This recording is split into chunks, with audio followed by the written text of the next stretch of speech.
ಯಾವುದೇ ಭರವಸೆ ಇಲ್ಲವೇ?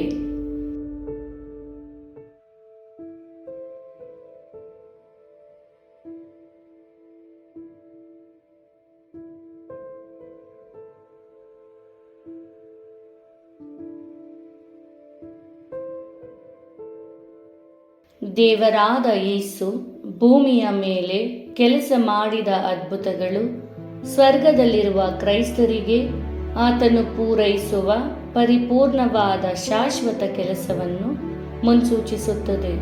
ಇದು ಹತಾಶವಾಗಿದೆ, ನೀವು ಎಂದಿಗೂ ವಾಸಿಯಾಗುವುದಿಲ್ಲ. ಮಾರ್ಕ 5:25-34 ಆಗ 12 ವರ್ಷದಿಂದ ರಕ್ತ ಕುಸುಮ ರೋಗವಿದ್ದ ಒಬ್ಬ ಹೆಂಗಸು ಬಂದಳು.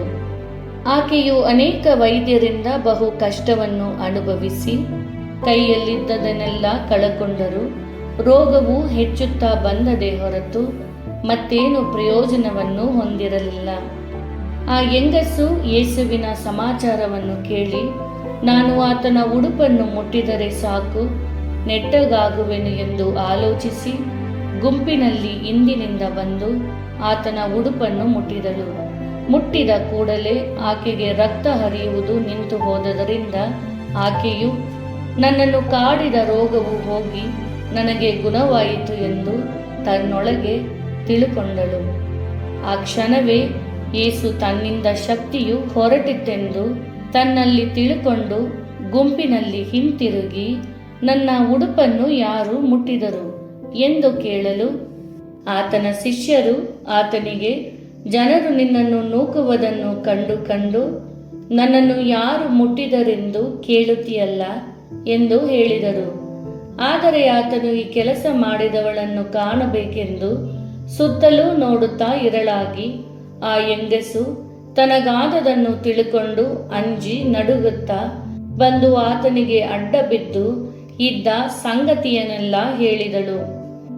ಆತನು ಆಕೆಗೆ, ಮಗಳೇ, ನಿನ್ನ ನಂಬಿಕೆಯೇ ನಿನ್ನನ್ನು ಸ್ವಸ್ಥ ಮಾಡಿತ್ತು, ಸಮಾಧಾನದಿಂದ ಹೋಗು, ನಿನ್ನನ್ನು ಕಾಡಿದ ರೋಗವು ಹೋಗಿ ನಿನಗೆ ಗುಣವಾಗಲಿ ಎಂದು ಹೇಳಿದನು.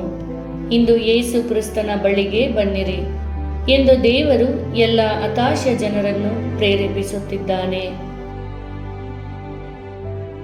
ಹೊಸ ವಿಶ್ವಾಸಿಗಳ ಪಾಪಗಳು ತಕ್ಷಣವೇ ಕ್ಷಮಿಸಲ್ಪಡುತ್ತದೆ ಮತ್ತು ಈಗ ಸ್ವರ್ಗಕ್ಕೆ ಕರೆದೊಯ್ಯಲು ವಿಶ್ವಾಸದಿಂದ ಕಾಯಬಹುದು. ಅಲ್ಲಿ ನಮ್ಮ ಎಲ್ಲ ನೋವು ಮತ್ತು ಅನಾರೋಗ್ಯವು ಶಾಶ್ವತವಾಗಿ ಗುಣಪಡಿಸಲ್ಪಡುತ್ತದೆ. ಪರಿಪೂರ್ಣವಾದ ಸಂತೋಷ, ಪರಿಪೂರ್ಣವಾದ ದೇಹಗಳು, ಪರಿಪೂರ್ಣವಾದ ಸಂಬಂಧಗಳು ಮತ್ತು ಅಂತ್ಯವಿಲ್ಲದ ಪರಿಪೂರ್ಣ ಪ್ರೀತಿ